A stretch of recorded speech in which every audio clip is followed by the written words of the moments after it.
season of the Freelunch podcast. I am BG the 27 Kid. I am your boy Tight. And you know what it is. A little bit different this time, different format, changing it up for 2018, trying to touch the people in a different way. Yeah, we have. It's fun to be back. It's fun to be back in the seat in the booth. Different content, a different approach. We flipping it up a little bit. We'll still have interviews on occasions, but I kind of want to give my opinion a little bit. I kind of want to let the people know what I'm thinking and how I'm feeling at the same time. So this kind of going back to the roots of how we got started. And ignore me if I'm looking to the right. I got another monitor over here I'm looking at, and then I'm looking down, multitasking, trying to do my very best impersonation of Bomani Jones. I might pull out a crossword puzzle. Hey man, talk about that though. You had a little back and forth with Bomani Jones, and for those that don't know who Bomani Jones is, he is like a staple in sports media. He every year he goes up another level.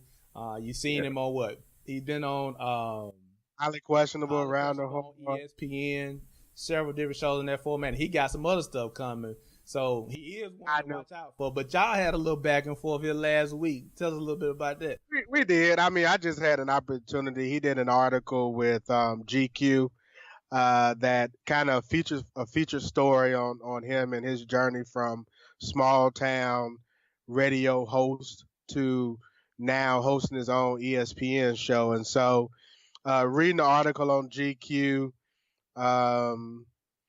kind of I had been following his story for years, and I think I even mentioned to you, BG, that I think he's an up and coming talent, considered to be kind of one of the smartest personalities and one of the smartest journalists out there. So read his story, kind of reached out to him because in the article, if you haven't read it, again, it's with GQ magazine. He alludes to this idea of him doing crossword puzzles during the middle of segments live on his podcast, and then it was his radio show. And so for him to have the ability to kind of multitask and do a crossword puzzle in the middle of a national syndicated show, I felt some type of way, as though I'm like, man, this guy is not even nothing to him. Yeah, is he even connected? Is he even connected? It's like it's so easy. Well, it's so easy to him, and it's so routine that he can do a crossword puzzle and still engage and entertain the audience. And so I reached out to him about that. He kind of responded to it, and then I went back and kind of said something to him. But the funny part was he said, "Hey, I Googled too." So not only is he doing crossword puzzles, but he also Googling while we think that he's fully engaged, but he has the ability to multitask. So I'm going to do my best impersonation of Bo today. I'm a multitask. I might get on Instagram during the interview, but know that I'm engaged because I can do that. Well, y'all got a few things in common, both being African-American males, both being outspoken, and both being from the South. Push you in a unique position. And he is like, he's really taking it by storm. He's unabashed, doesn't really hold back much. I can even remember him going on a TV show doing an interview. And if you're familiar with sports, you know of the Cleveland Indians, a baseball team in Major League Baseball that have their jersey, and the Indians are their mascot, and they have an Indian on the jersey. Well, Bomani did this interview with a shirt that had the Caucasians on there with a white man and a gold too. Just kind of speaking to the hypocrisy that goes on as far as how, or the privilege, I should say, how some white Americans feel like they can just take advantage and represent all these other ethnicities. And so he kind of put the mirror up and turned it back on them. So that is true, Bomani Jones. So, but before we get started, I mean, what is this background? Because it's almost as though I'm looking at you. I'm sure the first thing that's going to take place and what people want to know is who is this black personality behind this cult-like image. Can I say that? It's like a cult-like image sitting behind a sheet of paper. What is man? It's hip hop. This is my woosah. This is my woosah room. But that is a painting or a replication of a painting, King Alfonso by Basquiat. And y'all know who Basquiat is. A legendary artist from the 1980s, true hip hop. Jay-Z talk about him often. So that's art. That's what we call it, art right now. Art, man. That's art. If you break it down, it look cold like. Okay, explain it to me. I don't see any of it. I see. I ain't gonna I can't disrespect. See, this is what I'm talking about, BG. Up top is the crown. There's a crown, so you know what that is. Where the crown at? It's up at the top. The camera ain't catching it, but that's the bottom of the crown. And then you see this image of a man at his core. You know what I'm saying? Focus that way. You see the gold teeth. That's representative of the culture. And you just see a lot of kind of life movement, due to anybody's interpretation. So one person can look at that and get one thing. Another person can look at it and say it's cult-like. So that is what art. This is America. I'm just telling you when this video dropped. They want to know. And you got Google it. Yeah, GTS. People gonna want to know. You got yeah. No disrespect to the great Basquiat. Respect that man. I'm not gonna name. I'm gonna leave it alone because we live in a society now where you can't question anything or you can't question the genius of someone because if you do, especially a hip hop icon, then you hating or you. So I'm gonna be quiet. So you got the art behind you. I'm more the traditionalist. I got books and this is a small library behind me. You got some a lot of the books that they say, yeah. Shout out to pieces of AJM, the beautiful pieces of AJM. I actually like this piece here, actually done by her. If y'all can see it, if you look at the pieces, BG, I don't know if you've seen this one, but you got the checker pieces that are black, and this was done especially for me. So the checker pieces are black. Hold that song so we can see it. There you go. Put it by your The checker pieces are black, and then the chess pieces are white pieces playing on the checkerboard. So got a lot of meaning behind it for me. I think it's pretty deep. It's not as deep as the Basquiat, but to me it got a lot of meaning to it. And then you got the and actually if you think about it, this is something that you and I have spoken about for a while about playing chess versus checkers. So you got a checkerboard to some and a chessboard to others. And if you look at the makeup on it, you gotta be strategic, and you can't play checkers. You gotta play chess. So you more of a chess man. Well, I mean, if you look at the pieces interpretation, white pieces are playing white pieces are playing checkers, and are playing chess, and the black pieces are playing checkers. So we're gonna get into that. We'll get into it. You like that? That's dope though. That's dope. I've seen that, and I have not. I didn't take it that way. You just pointed out some stuff, man, that just took that to a whole nother level. So that's now, it ain't the Basquiat, but it's up there though. It's up there. That's hard. It ain't the Basquiat, and then you got the Rorschach up there behind you. That Jay-Z. Yeah. I got the decoded up there. That's a piece I read. So all of the books up here I've read. All of these I've read. So that's my library. Well learned. And since the last time we came to y'all, man, a lot has changed in each one of our lives. We out here adulting now. How it feel to be an adult, full-fledged adult? We see that jury on your hand. How has life changed for you, man? Full-fledged adult. Got married. On a very special day, yes, 420. So that's party on. As hipsters would say. The people ask the question is like, when you decided on that date, how did you, with it being such a controversial date, 420, how did that date come about? Was you thinking about keeping the party going? It was the cheaper day of. So Saturday wasn't available. If you wanted to do if you wanted to do a Saturday wedding at a particular venue where we held our wedding, then you were going to pay an additional $3,000-$4,000. Friday, absolutely. So a Friday wedding was best, and that happened to be kind of the best time frame. So it was It it worked was out. intentional to a degree. It worked out smooth. We had a good time, man. Y'all raised the bar. Y'all really raised the What bar. about yourself? What about Yeah, yourself? life is man. Congratulations to you. Life We toasting on on the rooftops. rooftop. Yeah, we did it on the rooftop. I got engaged on 5/4. Congratulations. Yeah, man. So we stepping on out there. And I Yeah, think that's a lot about this. It's just the genesis of us moving to this next, I guess, this next tier of life. It's caused us to say, hey, we're gonna change everything. We're gonna take everything up a notch, man. But life is good, man. Life is really good when you run into somebody, have a partner that elevates you and supports you.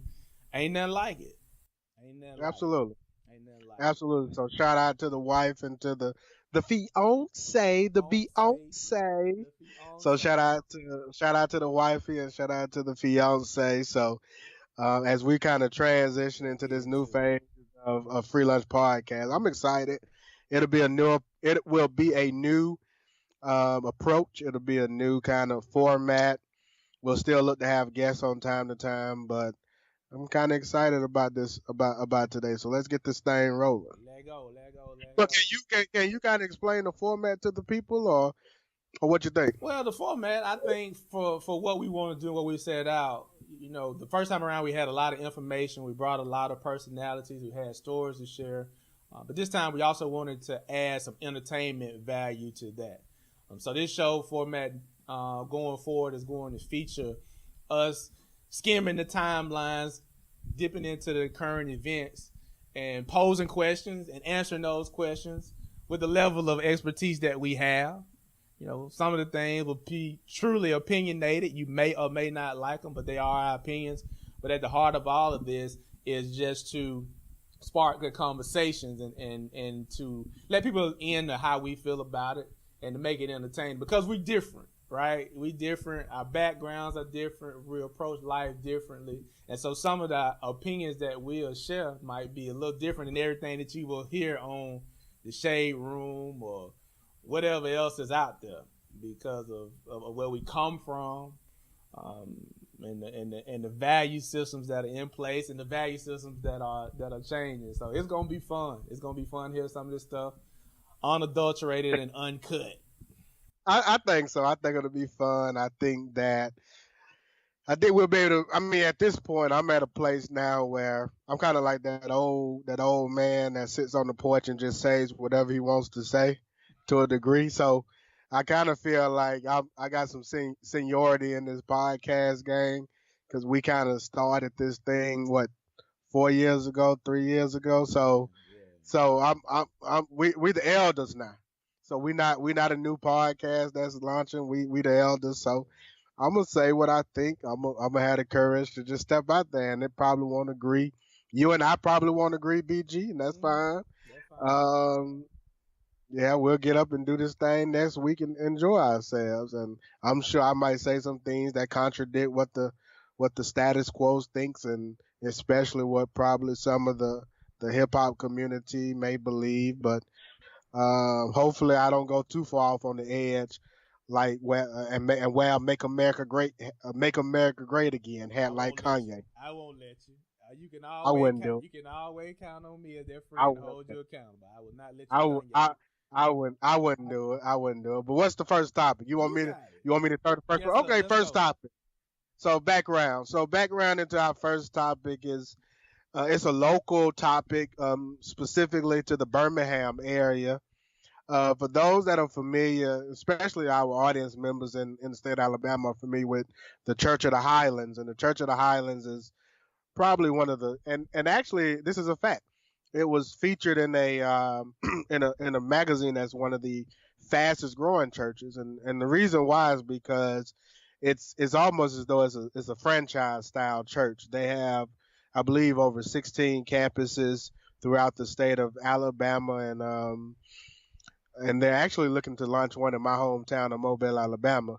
Okay. So the interesting piece about this is that they reached out, as you all know, Randall Woodfin is the new mayor of Birmingham. They reached out to the new mayor, Mr. Woodfin, and essentially they're interested in opening a new um, a new church, a new Highlands church in the inner city. And so one of the controversial pastors in the inner city in Birmingham essentially denounced the opening of that new church of Highlands Church. Pastor name is Reverend Michael Jordan, pastor of New Era Baptist Church in Birmingham, and he basically put a sign out. On In the the old marquee. He put it yeah on the church marquee. on the church marquee, on the old school Baptist church, he put on the marquee, black folks need to stay out of white churches. And there's this large interview on www.al.com about how he was against Chris Hodges and the Church of the Highlands opening up a new church in the inner city. One and consider that it may even be in his inner city in West End. So hopefully that does a good job of kind of explaining some background into the story. If you're interested in reading the story, just go to al.com, do a search on either Reverend Michael Jordan or on the Church of Highlands, and you'll see that story come up. But the question: Yeah. should the Church of Highlands move into the inner city? Um. Well, before I answer that, let me also add that a large part of what I guess the conversation that the Pastor Hodges had of the big mega church that's planning to come into the downtown area of Birmingham, and the Birmingham mayor, was the mayor's call for some type of assistance and help from the community in controlling some of the ills that are plaguing Birmingham right now. Birmingham, if you hear people talking about it, they have a problem with crime. Crime is at a high rate, and then you have a lot of poverty in the I guess the inner city, within the true city limits. You have some suburbs around the downtown area, whatnot, that are thriving, but when you talk about the city center, there's a lot missing in those areas. And so the perspective is, especially from the black pastors that have church in these areas, is that here we have a white savior who's making a proclamation that he's going to come in and establish a church and save the area. And they're upset because, hey, we're here all the time, we're doing this work. So I would say no, from the vantage point of, and this gonna get into what one of my conflicts is with the church as it stands right now. But why is it that there is such a need to establish another campus when you have a lot of churches in there that are churches that believe in the same thing, that have the same teachings? Why is it not more of bringing in, hey, how can we collectively establish something that we all have some part in, to make this happen? Because you do have to acknowledge that those pastors that are there are likely tapped into the community. They know the people, they know the lay of the land. So you would, in my mind, benefit from having their buy-in into this program versus just all out saying, forget what y'all have been doing for the amount of times you've been here. I'm just going to establish something and it's going to outshine everything that you've been doing. So my initial answer to that is no, they shouldn't. If anything, they should collaborate and lend resources and assistance to the people in that area that are already supposedly doing the work. See, you kind of, CBG, you kind of persuaded me to a certain degree, right? Because this is a very complex question. And in the words of BG, there are layers to It's this. layers to this. It is. It's layers to it, and you really have to unpackage what's really going on in the question. So, should the Church of Highlands move into the inner city? Two things kind of stand out for me, BG, in even that question. I think I commend what Mayor Woodfin is attempting to do. He's attempting to leverage these centers of faith to kind of partner with the city, right? To partner with the city to help resolve an issue that hasn't been addressed, and for him to want to tackle that head on is commendable. Uh, what has the church that currently exists there, like a New Era Missionary Baptist Church, what have they been doing? And so I can understand why why Mayor Woodfin would be open even to the idea of a Church of Highlands opening in the inner city, because if you haven't seen change take place over several years or however long it's been, and we've seen crime perhaps remain steady in those areas, then you want to look for change. But then secondly, you know, is is the Church of Highlands genuine in wanting to actually resolve the issues? Um, the pastor that married my wife and I is a pastor of one of the Highlands Church, and so he actually may listen to this into this episode, and I'm sure he'll have some information and some insight into how the Church of Highlands operate. And so he probably can give us more expertise into kind of their structure and what they really stand for.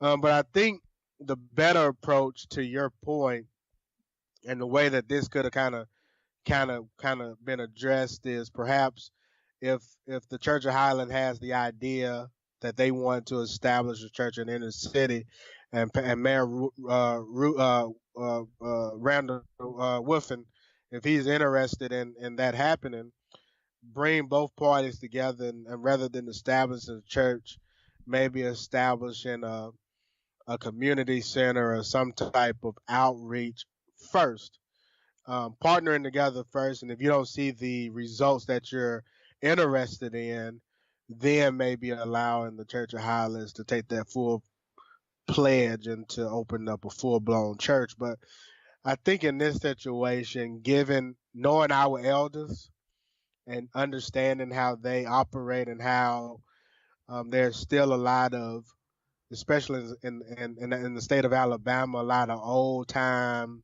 not really to progress attitude, and thinking that if you look at the history of America, you look at the history of how the white folks come in and try to culture vultures and take over and use our people to earn a few dollars.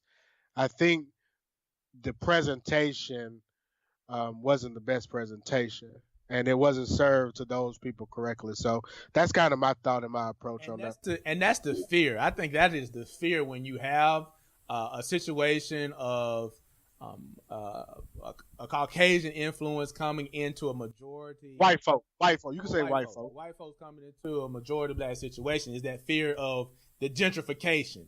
We see it economically with the stores. We see it with schools. We see neighborhoods being gentrified.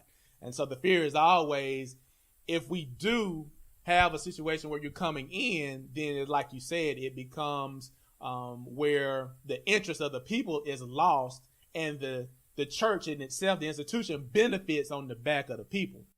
And then what's the intent? Mm-hmm. Yeah, there's a legitimate argue there. But deeper for me is just the age-old thing about the role of the church in 2018, in the 21st century, and how effective is it, period. Mm-hmm. When you can go to a place and you can have three churches, they could be of the same faith, and they are in within blocks of each other. So how is it that you believe the same thing, you sing the same song, but at a fundamental level, you can't even worship together? So structurally, that to me is already off. And so even in a conversation like this where we're talking about one element, the whole faith element is questionable to me, because you asked the question. You're like, well, what are the existing churches in that neighborhood doing as it stands? And I'm 100%. And I'm sure they can give us, a lot of all the things that they've done and all the different things that they put together. But then you have to ask the question, how effective are they? So that's why so many layers to this. Is is it reaching? And then do they even have the proper finances, where if you partner with a Church of the Highlands who may have the resources? So you have to understand intent, and then you also have to answer the question, perhaps is one trying to benefit, like what's the intent? Are they really trying to help the people, or is this just another franchise to to monopolize. I read today how Beyonce bought a church in New Orleans, and so she paid $1 million for a church. Now, not to change the subject, but is that does that mean that that's the new form of income? Is that the new investment, investing in churches? I don't know. Well, now you You got 16. You yeah, got 16 churches in the Church of Highlands, and so now they're gonna it's open up crazy. another franchise. So if you got 16, and maybe I'm factually incorrect, I apologize if my number's not right. But I guess the point is planning this church in the inner city. Is it really for the good of the people, or is it just another church to to raise the to increase the But overall? you and I personally know who they are looking at to be the pastor of that church. Did you know Mayo? We do. Yeah, Oh yeah. Mayo Sauer, one of our fellow Auburn graduates, is on the list. I think he's going to be the guy if this goes through. He's already an associate minister for the Church of Ireland. So if this goes through, he will be the one. He's from the Birmingham area, an African American black preacher. So I guess that'll be their way of having representation in there. But it'll be something to watch though, man, to see how it plays out and how it all comes together. Randall has been under a lot of fire almost since day one of him taking over down there. He's been in a very peculiar place, being a native, being young, and having this vision for the city. And this vision is focused on like economic development and creating some buzz in that city center, that downtown infrastructure. And so he is catching a lot of heat from the black community, in them questioning his allegiance to the community or his allegiance to the networks that are age old networks in the Birmingham city. So tough job, man. Politics is a rough sport. Next question, but before I guess I answer that question, so I'm gonna say no. The Church of Highlands should not. I'm gonna say no. The Church of Highlands should not move into the inner city just yet. I think that should be step two of a step one process, which they partner with the current leadership in those cities or in the inner city, and then if that doesn't work, then you kind of create that new church. So I'm gonna say no. We started this show talking about weddings and engagements. And this weekend, you had to be sleeping under a rock if you didn't know about the royal wedding over across the water in England. Prince Harry and Meghan Markle got married about 4 o'clock in the morning on Saturday. Much talked about for a lot of different reasons, not only because it was one of the princes getting married, but he was getting married to an interracial woman, black mother, white father from America.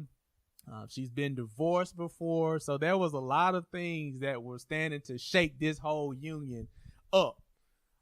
But it went down. It was a beautiful, I've seen the highlights. I didn't get up and I didn't set the DVR or nothing like that to actually see the early morning wedding. But all indications was that it was top of the line. Everything went off well. And it was a beautiful ceremony. She looked great. He looked dapper. So it went off well. But the haters got to say something though. They were already gearing up for what this was gonna look like. Black Twitter was standing on edge to see if Megan was gonna represent for her black side. Now, I've been kind of critical because when you look at the pictures, you're like, Megan could probably identify more with her white side than her black side. And so me personally, I was questioning. I was like, okay, the only way she gonna satisfy Black Twitter is if she bring some culture to this ceremony, which was gonna be tough because of the centuries and centuries of what England is. Britain was a heavy player in the transatlantic slave movement. They colonized everywhere across the globe. So how was she gonna be able to pull it off? And I think she did a pretty good job. Have you seen any highlights before I pose this question? Are you familiar with what went down? Pose the question. I'll address all commentary within that question. Was the royal wedding black enough? Is the question. Well, my first thought to that is the only royal wedding I acknowledge is that of Prince Hakeem. Coming to America. Coming to America. I did not watch the royal wedding. I wasn't intrigued or interested by the royal wedding. Not even a little bit, though, I man. didn't. Come on. Not even a little bit. I, Not even a little bit. I mean, no, not really. I wasn't intrigued. I don't understand the hype. Perhaps I'm misled and misguided in this area. But I woke when I didn't even realize the royal wedding was happening until I went to social media that morning and saw the thousands and the hundreds of Instagram tweets and pictures and everyone following that on the timeline. I wasn't interested. So I tuned in for perhaps 5 minutes to see what was happening, and by that time, I had missed the entire royal wedding. So I don't have much insight into what happened. Was it black enough? I saw her mother on. I've seen images of her mother sitting in the pool pit. It looked like, and she had a few tears running down her face. Robin Roberts seemed as though she was extremely excited and pleased with the royal wedding, but I don't have much commentary to add. Like I say, the only royal wedding I sat down and watched from entirety was that of Prince Hakeem. Did you watch? Did you set your alarm clock like Jeff Van Gundy and wake up at the start of it? Okay. No, sir. Nah. What were your thoughts on royal wedding? That's too early for me. That's too early for me. But I would say yes. She was did. It black enough? I say yes, she did. I think she satisfied all criteria for this wedding to be black enough. She had Bishop Michael Curry. He delivered a message to the couple. Yeah, according to Instagram, he tried to steal the show. Bro, That's what it is. To church, bro. He took him to church. It was like being sitting up in Green Street Baptist Church, Selma, Alabama, on Sunday morning. And he up in the cathedral, bringing it to him. Mm-hmm. He even got loud with the little hoop, and then he brought it down, and he had the little tearful shiver in his voice. He took him to church, man. Then they had the choir. I think it was a choir from the United Kingdom, an African choir, and they sung "Stand by Me," old classic, and they had the people in the congregation looking around. White folk were thrown off, man. They were thrown off. Were they? They had a black cellist, 19-year-old, Shaku Mason, playing the strings. You said the mother. Serena Williams was in there. Oprah was in there. I saw Serena. Yeah, I saw them walking. I think she checked all the boxes. She did what she had to do. She delivered. She had the music. She had the pastor, and she had her friends in there. Job well done. Okay. Salute to Megan. So explain to me why we should care again. Because I don't know why we should care. Well, I mean, it is a royal wedding. It's Harry. So Prince Harry. Prince Harry almost hip hop, man. Prince Harry, he radical. He go against the grain. Son of Diana. He interviewed Barack Obama. So he a guy that you can root for. Well, I wish him the best. No harm, no foul against their marriage. I wasn't interested, and perhaps, like I said, there's an audience. Obviously, there's an audience that was interested. The only interesting story I have about here's an interesting story. I've never shared this. About 20 other members know this story, but true story, BG. Yeah. I think this was 10th grade, 1997, 98 time frame. I was a student ambassador for the People to People student program. We were able to travel overseas. We went to 5 different countries over in Europe. So this was my first time out of the States. and we went over to. I did turn it on at one point, and I saw they were either riding through Windsor Village or they were Mhm. kind of parading down Windsor Village, Mhm. and so there was one memory that came to mind. Yeah, what that In was? '97, 97. 97, we went to 1997. Windsor Village. Yeah, 1997, we went to Windsor Village as the People to People student ambassador. We were walking around in one of the museums, and I forget the name of the bell. But while walking around as a 10th grader from the states, BC Rain High School, I rung the bell. Was you I was supposed? not supposed. No. I was not. How did I know? How did I know you weren't supposed to touch the bell? What happened to you? What happened? What happened? Security come over there. The security come over there looking for me. I'm terrified, but I made history. I How? run the bell, You was BG. I run one the of the bell. few, one of What's the the few problem? people Yeah, one of to the few people to ring the bell. to not only ring the bell but to not get arrested. It's true story. Man, I'm just thankful you ain't get hemmed up by the British Royal Police. But in all due seriousness, I I wasn't too entertained. Perhaps if we had someone else that has a little bit more intellect and a little bit more scholar to this topic of matter, they would be able to educate me on why we should care. But unfortunately, I didn't care. He just ain't happy about the royal love. But they did one thing that was I think pretty Did they good. let you slide? Did they let you slide? Now we don't know. The reception video has not Did come they out play? yet. Did they play "Summertime"? We don't. Drum roll. We don't know. We don't know if they went that far. They might have drew a line somewhere. So we don't know what the actual party was and what they played and how it went down. Did they bunny hop? We don't know. We don't know. See, We do know they that do Soul Train line. we don't know. We don't know if they did the biker shuffle either. But See, hey, it's all good. But neat thing though, I did see circulating there was a picture of her side by side. One when she was, I think, a teenager, and taking a picture in front of Buckingham Palace, and here she is now, being I guess what they be, a duchess or a princess, or she married to the prince. but you can't An truly American say so. married to the Prince of England. Go figure. Yeah, but to answer your question, and so I'm gonna say no, it was not black enough because until I see the footage of the reception, until I see the electric slide being performed, until we have footage of the bunny hop taking place, until I see any of those things, then I'm gonna have the whole judgment on whether or not it was black enough. Is that fair? That's fair. We'll keep our eyes open. We'll keep our eyes open.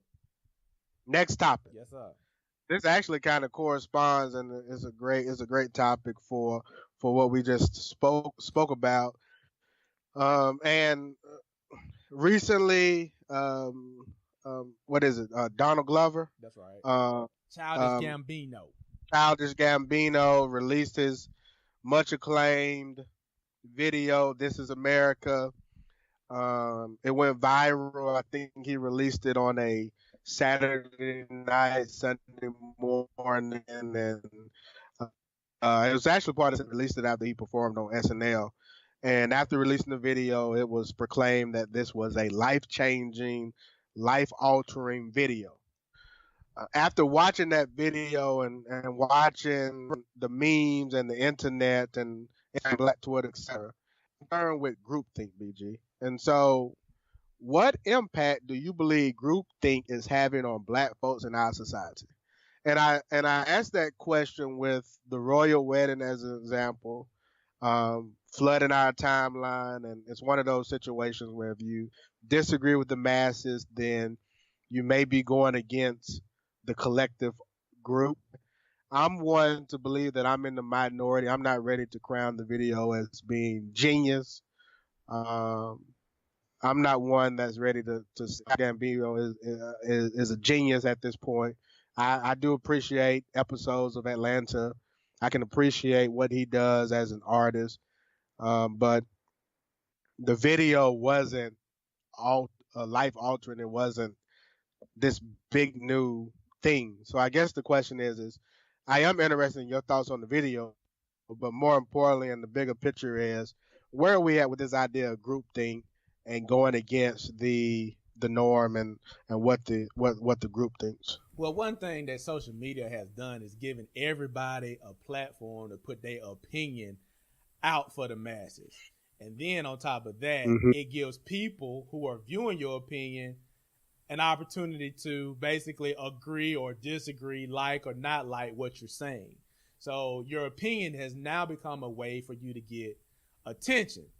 So from that is like there's this inclination that when you see something, and we're getting so much information in real time all the time, we get inundated with stuff all day, every day. There's just this drive to say something, and I know that if I say something, I'm going to probably get some type of response. So I think a lot of that is taken away from like original think, is making space for people to come out and say, hey, I'm a free thinker, because now you're trying to separate yourself from all these other thoughts that are coming out there. And at the end of the day, not really saying anything. You're really satisfying a drive to be seen versus using your words and your thoughts to push culture or change something. And I think it's affecting us probably the most because we have our hands in a lot of stuff, and we're communal. I think black people, just by nature, we're communal. So when something happens, we take it on as this community thing. So if an album comes out, as a community, we got to rule, is this album a classic or is it trash? Is a movie classic or trash? And we do that without you really even vetting these whole processes. So I think it's hurting us because we don't take a moment to really think about it, and we don't necessarily maybe utilize those opinions to push culture forward. We're using our opinions to just drive attention back to ourselves. I think that this idea of groupthink is hurting our community. I think that individuals want to be the first to speak on something. So if they see the video first, then it's the greatest. We saw that with Black Panther.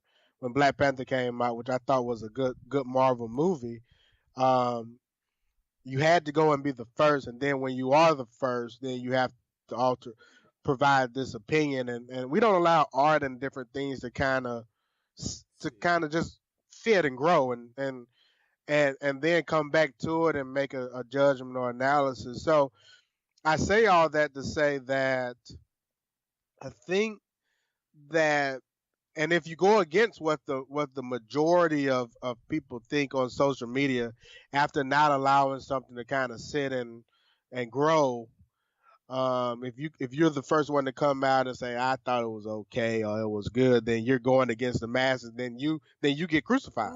You get Oh man, you get social media crucified. They'll hang you immediately because you disagree. And I think that's not allowing young gifted people to speak out, or that can hinder individual thought and can hinder us as individuals to be creative and to provide our own analysis and insight into different topics. So I'm very concerned with this one. And the reason why I'm very concerned with this idea of groupthink versus being able to kind of just individually grow and provide your perspective is because it doesn't it doesn't allow the debate to happen. It doesn't allow for us to engage in dialogue and conversation that's healthy for our community, and one in particular in holding different leaders and others accountable.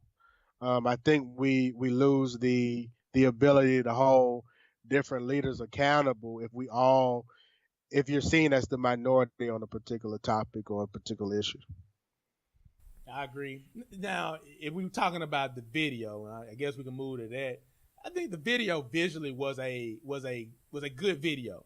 Conceptually, it was good. You had a lot of imagery, a lot of symbolism going on all the time. So it's almost one of those things where you do have to really sit with it. You have to sit with it, watch it a few times, and interpret like each scene. You probably got 4 or 5 elements in a scene. And so you have to interpret all of those. So that's art because it makes you stop, think, review, look at it again, think about it. What does that mean? So I think conceptually it was a good idea. Content wise, for me, and this is because of experience, personal, seeing a lot of different stuff, reading a lot of stuff, it's almost like a replay of things you're already accustomed to or familiar with. So for you and I, we'd be like, okay, well, I see that. That means this to me. Okay, now what? We looking for the next thing. But we got to understand too that we mid-30s and up. So there's a whole generation or two generations below us that are getting exposed to the same things, and this is their first time looking at something in this perspective, and having to deal with this symbolism and break it down. Personally, some of this stuff is just high level. When I sit down and watch a video, or and Atlanta has been the same way for season 2. It's so much symbolism and so much interpretation that goes on. You got to be at a certain space to want to try to figure all that stuff out. And for me, in my low-minded self, sometimes I just want to be able to watch and enjoy without having to do a whole lot of thinking. So, that may be my own shortcoming. But I think with this whole thing here, I think there was a rush to judgment as far as, oh, this is classic. This is the greatest thing that has ever been done. It was good. Conceptually, it was good. There's a lot to unpack in there. For me, from that, it's like, where do we go? How does that push the needle? We know that there's a lot of police violence. We know that there's a lot of programming that's coming from social media that's telling us as a community to respond to certain things a certain way. But how does it really turn us on our head and get us to being in a place of activity and positioning ourselves to change certain things? We can talk about it all day, but like, how does this change? Now, if it starts changing stuff, then I'll say, oh, this was a classic moment because it inspired people to do X, Y, Z. And that's probably something that we'll have to gauge over the next few years or whatever. But good, but not classic. Has Mr. Glover, has he even spoken about his interpretation of what the video stood for? I haven't seen that. Nah. And the reason I say that is because we become so intellectually inclined, and we all know, we all thought provokers now. You got Socrates on your timeline and Plato on your timeline that can tell you what the video mean, and I haven't even heard the artist speak about the video. Now, how do you know what the video stands for and his interpretation of what the video means? And he hasn't even spoken about it.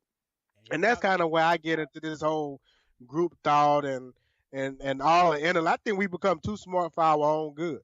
And I've spoken about preach theology, where our ancestors held PhD degrees and never stepped foot into an institution, but they had PhD degrees. They were doctors in their own right.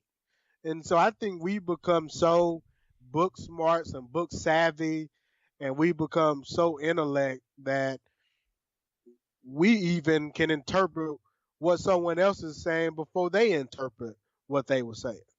And so I just that bothers me, and that concerns me a little bit, BG, because sometimes, to the point that you made earlier, we just need to let things breathe for a minute, and perhaps we'll just enjoy it for what it is. And if it pushes the needle and it changes lives, then we can look back and say that was a classic. But I don't need all of these Socrates and Plato's and Aristotle's on the timeline interpreting all the meanings of the video. Well, one of the ways in 2018 that you can get famous is by becoming an expert or an authority on certain things.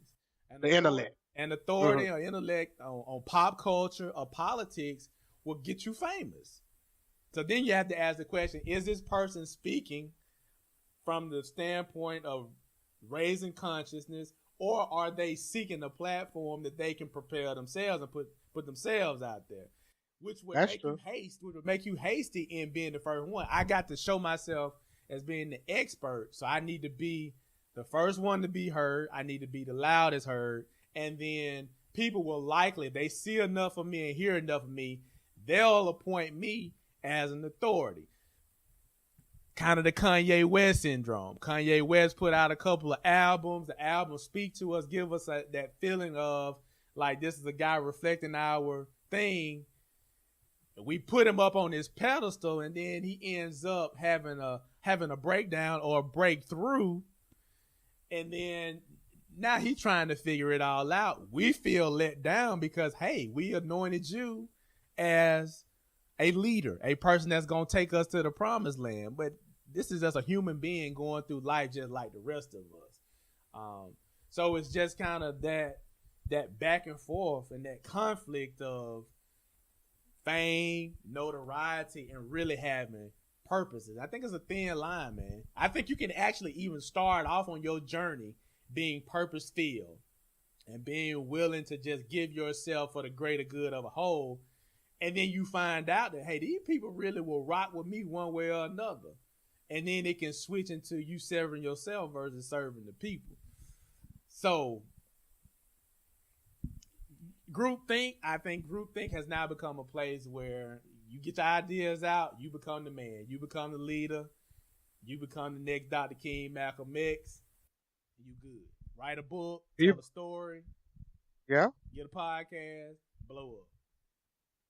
Maybe sit behind a artistic well now we are exposing our with the video content, we are exposing ourselves to videos being chopped up and used in whatever form or fashion. So you are behind this cult-like figure. Be prepared. Be prepared. Be prepared. Next question. Next question. I got the next one. Over the last 6 months or so, time and time again, we've had these instances of black people having the police called on them for basically living life. You can go to Starbucks, get the police called on you. You can go to an Airbnb for a weekend with your friends celebrating a birthday or what vacation, whatever, and you can get the police called on you. You can even be cooking out in the park. You just throw some ribs on the grill or whatnot, and somebody could walk by and just call the police on you for no reason. And what we're seeing in this trend, it's white women calling the police in non-threatening situations, but heightening the situations on their own by dialing 911.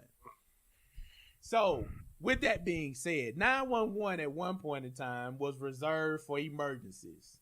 Something happened, you get in the tight, your car break down, you may call 911, or they may tell you to call somebody else. Somebody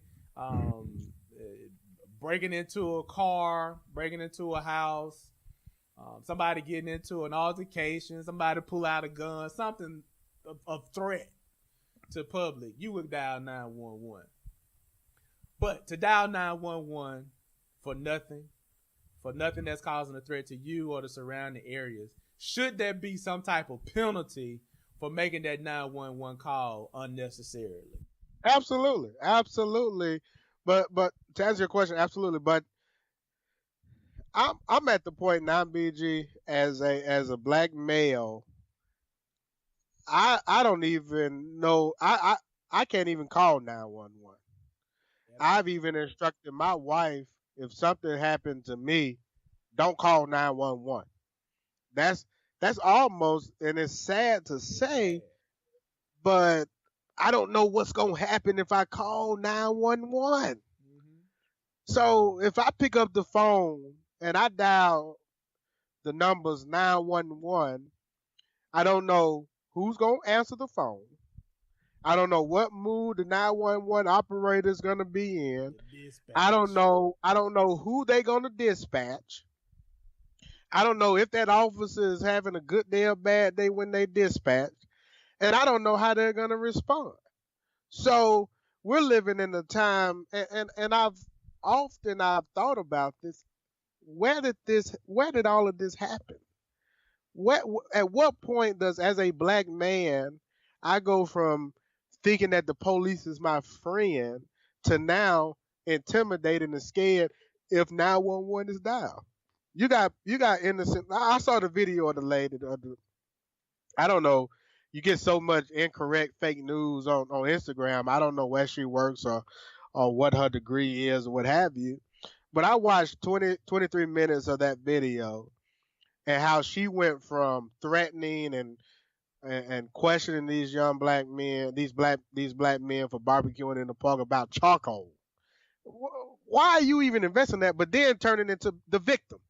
This lady is and crying and talking about somebody that's arrested. Well, you just harassed some innocent black men over charcoal for 2 hours, and you called the police because you felt like that was your right. I don't even feel comfortable dialing 911 because I don't even know what's gonna happen. You might come to 911 on my neighbor, and then because they're doing something inappropriately, but then that may turn around and I may get in trouble because the officer may believe my neighbor because he's a white male or she's a white female. So, to answer your question, yes, I think that the use of 911 should be those that dial it inappropriately should be some type of penalty. But I think a better question is who can even dial that number because I don't feel comfortable, and I've even like I said, I've advised my wife and others to something happen to me. Don't dial 911. You can call a relative, a friend. Don't put me in no ambulance. We can drive over there or whatever we need to do, but I'm not sure what's gonna happen after dialing 911. Yeah, I've had run-ins with the laws, but I never had anybody actually call the police on me. I don't think, but to look at these instances and just think of, I've been in a Starbucks before, or it being your own college dorm room in the study place, and you fall asleep, and you got to worry about another student calling the campus police, and they come. Now these are buildings that you probably can't get in without, because I mean this is 2018, so I can't imagine you getting in a college dorm without swiping a card or having a badge to get in. You sleep, they actually come and they harass the student for almost an hour, even after she presents identification and tells them what room she lives in that particular dormitory. So like you saying, man, it's crazy that even you would give credence to a fake call. They call and the police don't have no type of check to go through and get out of that situation quickly. They'll come and spend all that time. And from what I know, a lot of police departments they're low staff. They don't have a lot in their budget. So you're actually wasting a service that could be utilized with stuff really. Now when you have a shooter or something going down like that, it take them forever to respond. So like you say, man, it really is. You have to even ask a question in a true emergency. Is it enough of an emergency for me to take this risk in dialing 911? Now, where some of this come from, of course, we always have to throw in that we got what the internet is now and social media, so we're able to get more visuals of what's going on in all parts of the world really fast.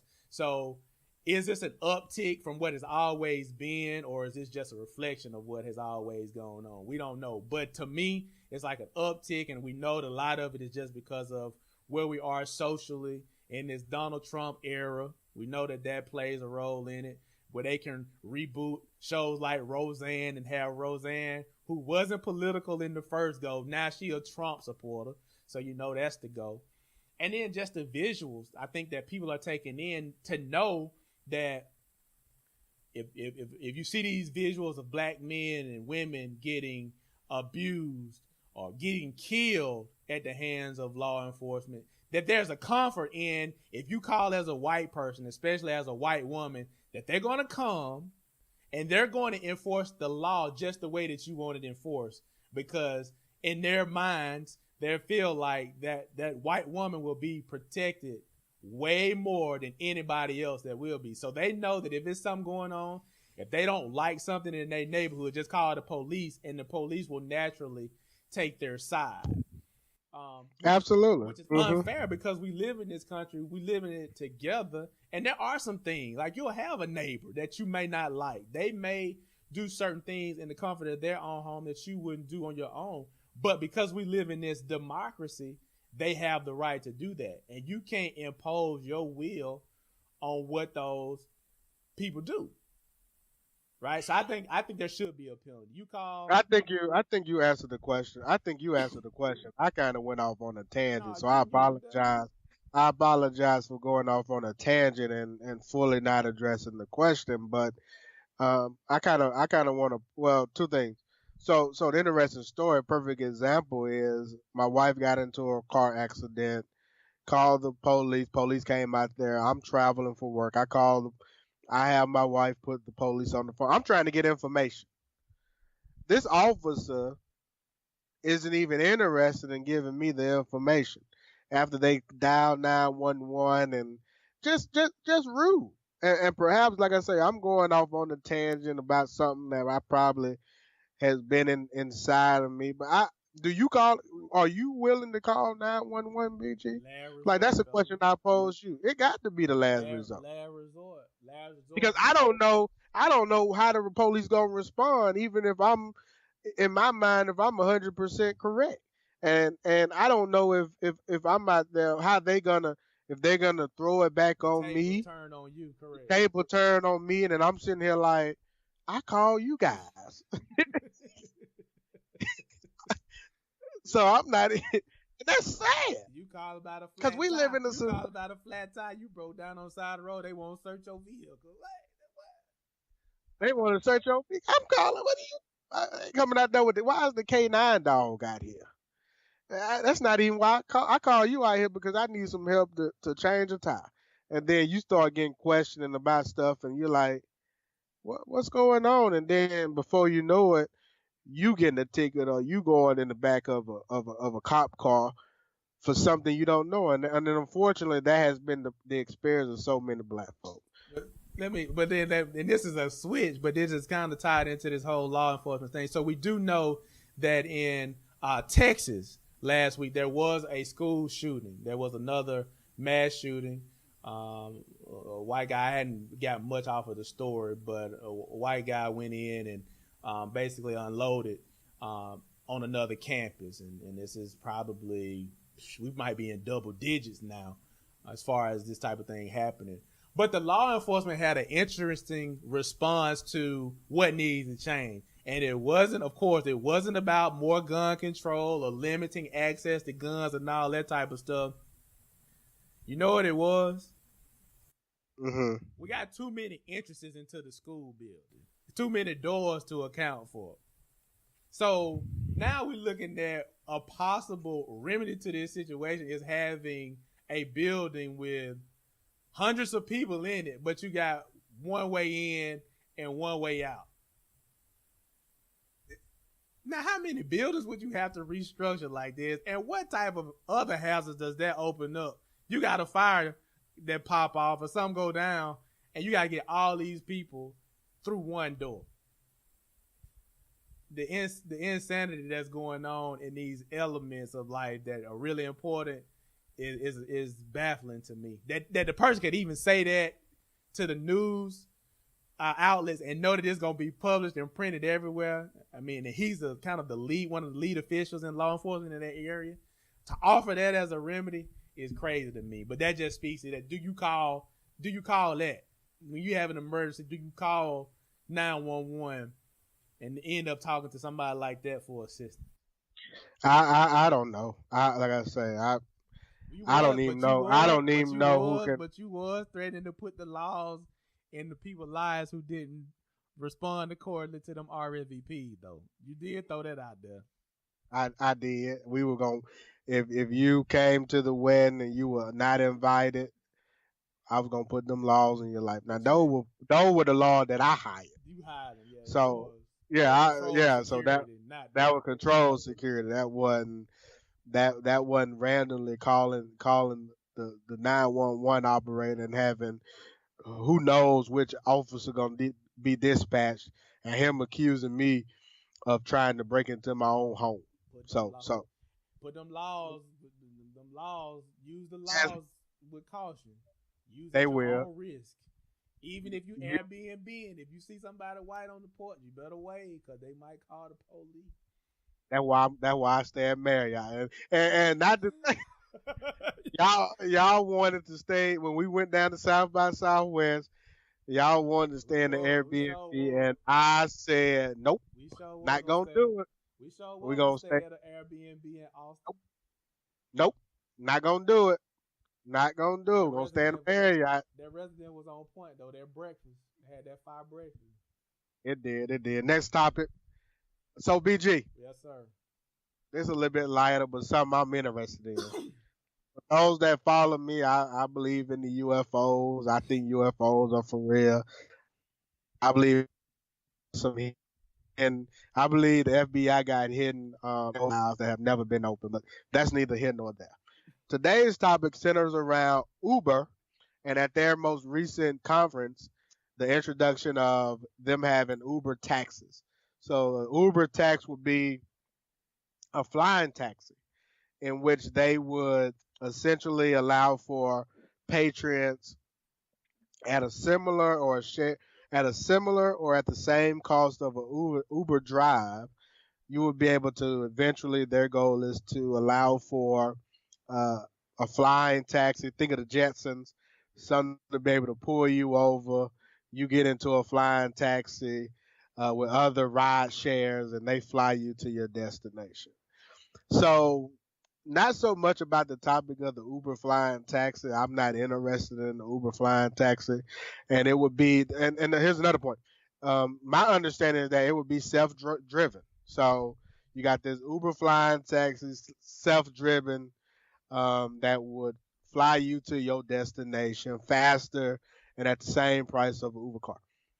So this had me thinking, and I was thinking about the Jetsons, and I'm thinking about Tesla having the car that can drive itself. You got a friend of mine has the new Tesla, and all he has, it doesn't even have a dashboard. It's all computer operated. He puts his hands at 10-2 on the driving wheel, and all he has to do is hold it, and it drives you to wherever you want to go. It can parallel park by itself. So the question is, with all of this new technology, these self-driving, piloting, Uber flying taxi that they're trying to implement with augmented reality, artificial intelligence, um, this Tesla that can drive itself and park itself. BG, are you afraid of what the future holds and where we're going with technology? It's coming. I mean, ain't no way around it. It's coming. Like I said, I read something that NASA and Uber are really taking this serious. They even got like the prototypes and stuff of these so-called flying taxis. A quick 20. question though, but I mean a quick point though is that they're saying that given all of the flying regulations that they got, that it's going to be years before they even be able to change that stuff because the air traffic controllers and all of these flying regulations aren't willing to buy into this stuff. But point being, sorry to interrupt you, but where you at? Where you at on this whole future? I mean, I ain't getting enough. They suggesting somebody said 2023. So if it's 2023, you might find me in one in 2030. I got to give it about 7 years to see how I can't hardly get my damn computer to work. So what I look like getting in a vehicle, flying around town, put my life at risk like that. No, I'm old school, so it's gonna take me a while to adjust. But it's coming, man. Like we always got to get bigger, better, and faster. So it's coming, but I'm gonna be older too, so I'm gonna be a little bit more precautious about what I put where I put my life at, and I'm gonna need to see somebody. I need to have a person flying me around in the air. I ain't trusting no robot, no machine. Can't do it. Can't do it.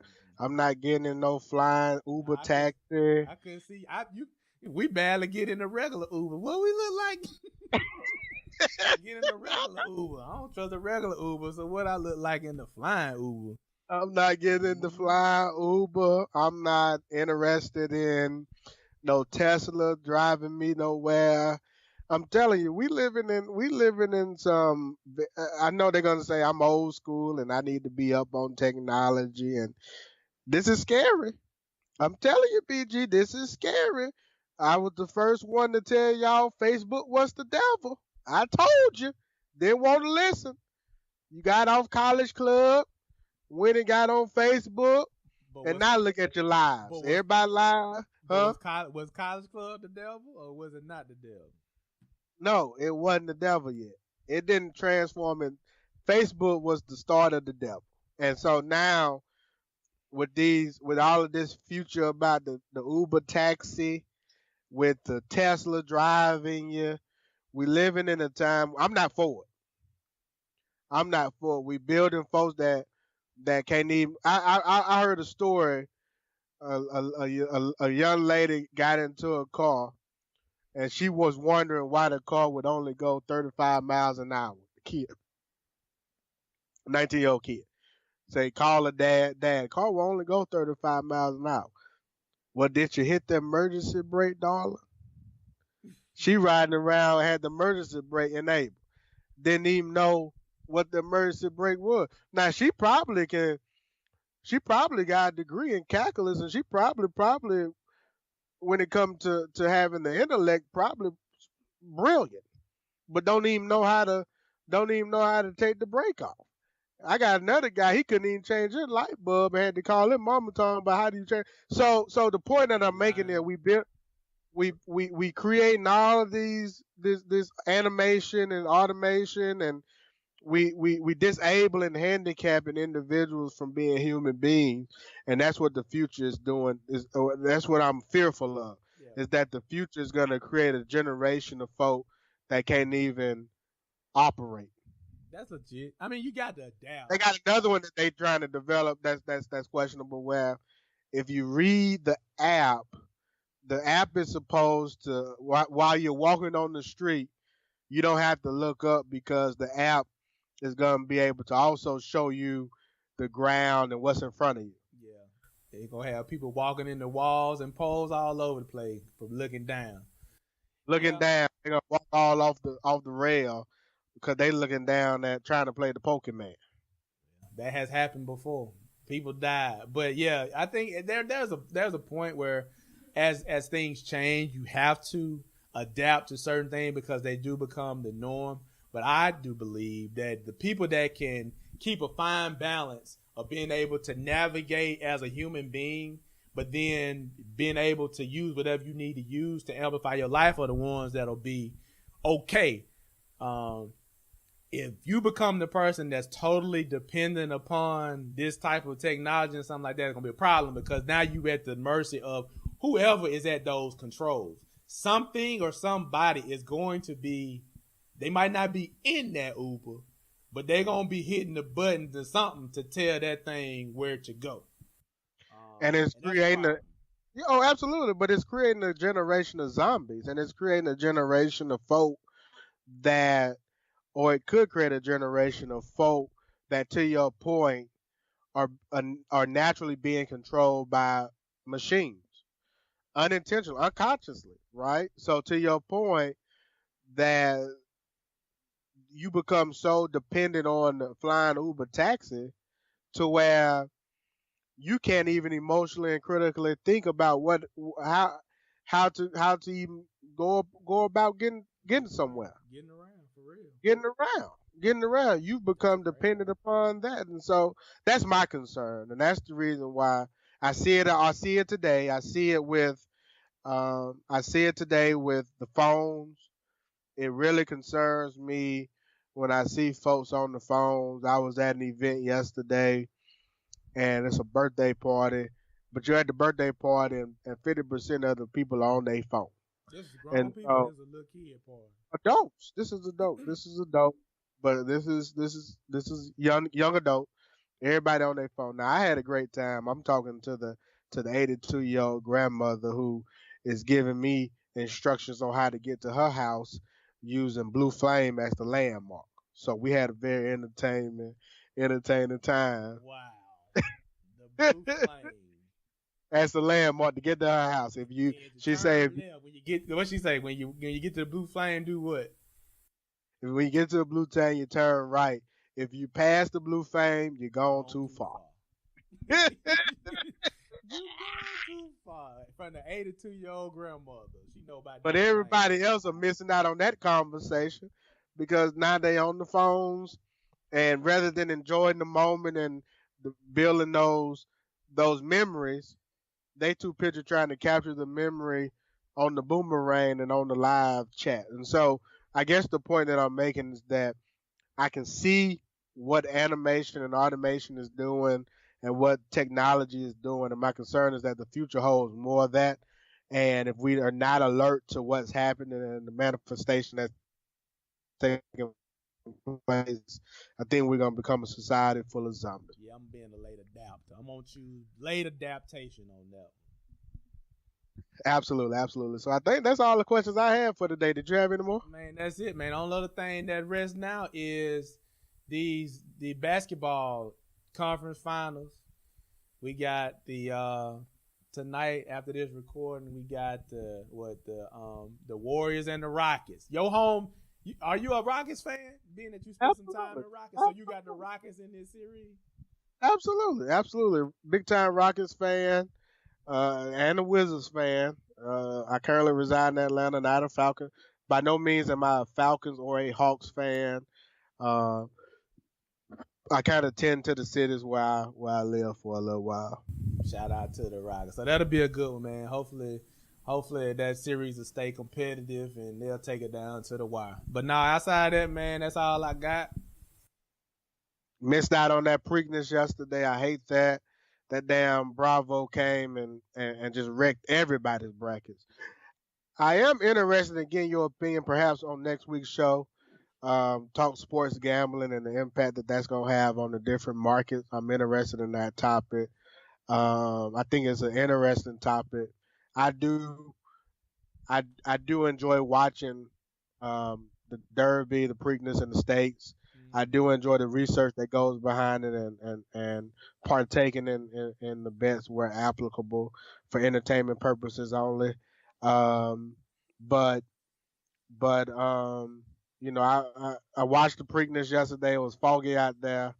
Bravo came and kind of took a lot of our hearts away. So For y'all that don't know, maybe we'll see. we talking horse racing. I was in the same boat. I didn't have Bravo or any of that.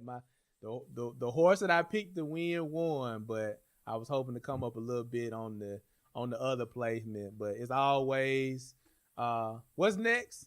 So we got The Belmont. Belmont Stakes in a couple of weeks. So we'll be tuned in Couple to that as well. All right. Well, this has been the Freelunch Podcast, a member of the New South Movement Podcast Network. You can find us on www.newsoutnet.com.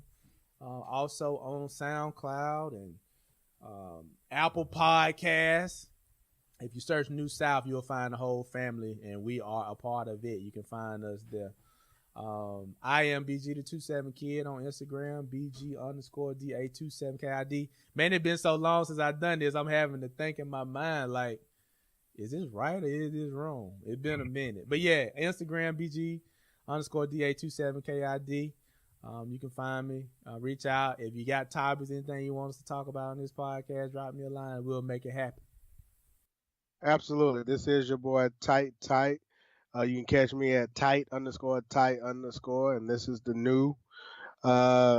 new season of Freelunch Podcast, a new format. Hopefully y'all can dig it.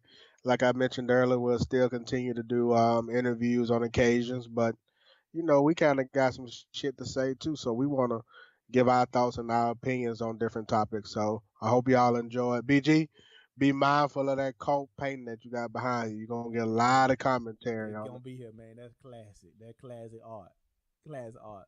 Until next week, we out of here.